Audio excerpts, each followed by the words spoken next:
وکیل سلمان اکرم راجہ نے army act کو بلیک ہول قرار دے دیا۔ فوجی عدالتوں میں سویلین کے ٹرائل سے متعلق انٹرا کورٹ اپیل کی سماعت کے دوران موقف اپنایا کہ ایکٹ میں کسی بھی ترمیم سے بنیادی حقوق ختم ہو جائیں گے۔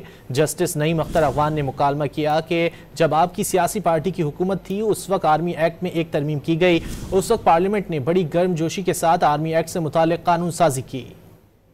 سپریم کورٹ کے جسٹس امین الدین خان کی سربراہی میں 7 رکنی آئینی بینچ نے فوجی عدالتوں میں سویلین کے ٹرائل سے متعلق انٹرا کورٹ اپیل پر سماعت کی۔ دوران سماعت جسٹس جمال مندوخیل نے استفسار کیا کہ اگر بنیادی حقوق دستیاب نہ ہوں اور کسی ایکٹ کے ساتھ ملا لیا جائے تو کیا بنیادی حقوق متاثر ہوں گے؟ سلمان اکرم راجہ نے موقف اپنایا کہ آرمی ایکٹ ایک بلیک ہول ہے، اس میں کوئی بھی ترمیم ہوئی تو بنیادی حقوق ختم ہو جائیں گے۔ قانون کے مطابق جرم کا تعلق آرمی ایکٹ سے ہونا ضروری ہے۔ جسٹس نعیم اختر افغان نے سلمان اکرم راجہ کو مخاطب کر کے کہا کہ ہلکے پھلکے انداز میں کہہ رہا ہوں، برا نہ مانیے گا، آپ کی ایک سیاسی جماعت کے ساتھ آج کل وابستگی بھی ہے۔ جب آپ کی سیاسی پارٹی کی حکومت تھی اس وقت آرمی ایکٹ میں ایک ترمیم کی گئی، اس وقت پارلیمنٹ نے بڑی گرم جوشی کے ساتھ آرمی ایکٹ سے متعلق قانون سازی کی۔ سلمان اکرم راجہ نے موقف اختیار کیا کہ وہ اس وقت پی ٹی آئی کا